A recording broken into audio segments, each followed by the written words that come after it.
Apa?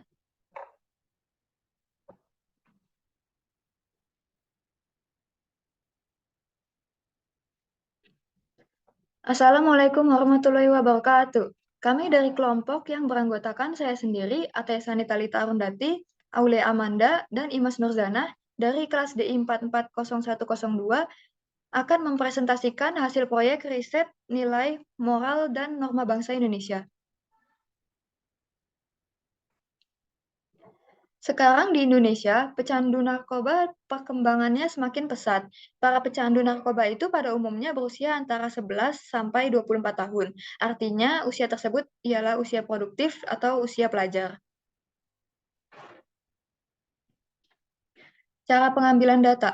Pengambilan data yang kami lakukan adalah melalui studi dokumentasi.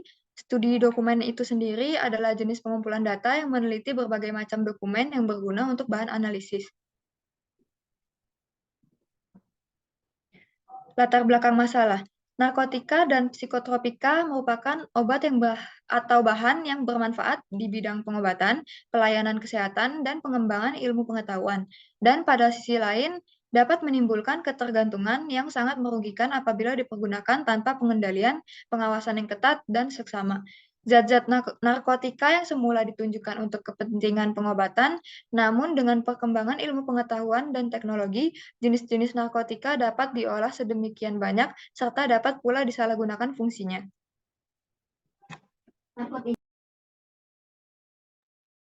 Narkotika adalah zat atau obat yang berasal dari tanaman atau bukan tanaman, baik sintetis maupun semi-sintetis yang dapat menyebabkan penurunan atau perubahan kesadaran, hilangnya rasa nyeri, dan dapat menimbulkan ketergantungan. Menurut Undang-Undang Nomor 22 Tahun 1997.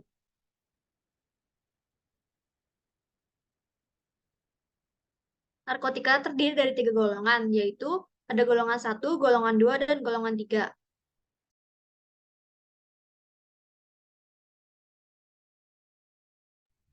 Tingkatan penyalahgunaan biasanya sebagai berikut. Yang pertama ada coba-coba, kedua ada senang-senang, ketiga menggunakan pada saat atau keadaan tertentu, keempat penyalahgunaan, dan kelima ada ketergantungan. Faktor penyalahgunaan itu sendiri yaitu ada faktor internal, baik dari keluarga dan ekonomi, ataupun faktor eksternal dari pergaulan dan sosial.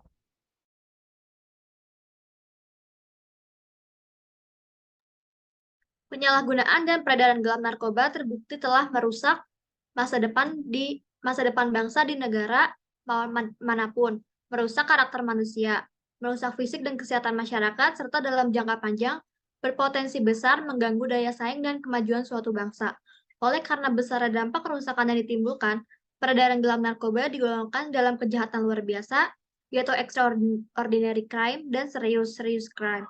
Terlebih, peredaran gelap narkoba bersifat lintas negara atau transnasional dan terorganisir, sehingga menjadi ancaman nyata yang membutuhkan penanganan serius dan mendesak. Saat ini, situasi global perkembangan penyalahgunaan dan peredaran gelap narkoba menunjukkan kecenderungan yang semakin mengkhawatirkan. Penyalahgunaan narkoba oleh remaja usia sekolah akan berdampak buruk pada remaja dan negara. Bagi remaja sendiri dapat membuat rusak syaraf otak, tertangkap oleh polisi, atau yang paling buruk dapat menyebabkan kematian. Semua itu berujung pada rusaknya masa depan mereka, sedangkan bagi negara dapat mengganggu kelangsungan serta stabilitas perkembangannya. Mengingat banyak remaja yang menjadi korban penyalahgunaan narkoba serta banyak efek negatif yang muncul, maka perlu ada upaya pencegahan dan penanggulangan terhadap hal tersebut. Upaya ini memang belum dapat memastikan hilangnya penyalahgunaan narkoba di Indonesia. Tapi dengan memfokuskan upaya tersebut terhadap remaja usia sekolah, paling tidak mempunyai pengaruh yang besar terhadap peredaran dan penyalahgunaan narkoba. Salah satu upaya pencegahan dan penanggulangan penyalahgunaan narkoba adalah melalui peran lembaga pendidikan, baik lembaga pendidikan formal maupun informal. Lembaga pendidikan merupakan tempat remaja usia sekolah menghabiskan waktu untuk belajar. Lembaga pendidikan dapat melakukan beberapa cara. Cara-cara tersebut dibagi menjadi 4 macam, yaitu peningkatan sosial skill, kedua ada optimalisasi fungsi pengajar atau guru, ketiga pengenalan masalah hukum tentang narkoba, dan yang keempat serta memenuhi sifat ingin tahu remaja melalui sosialisasi. Sekian yang dapat kelompok kami sampaikan, kurang lebihnya mohon maaf. Wassalamualaikum warahmatullahi wabarakatuh.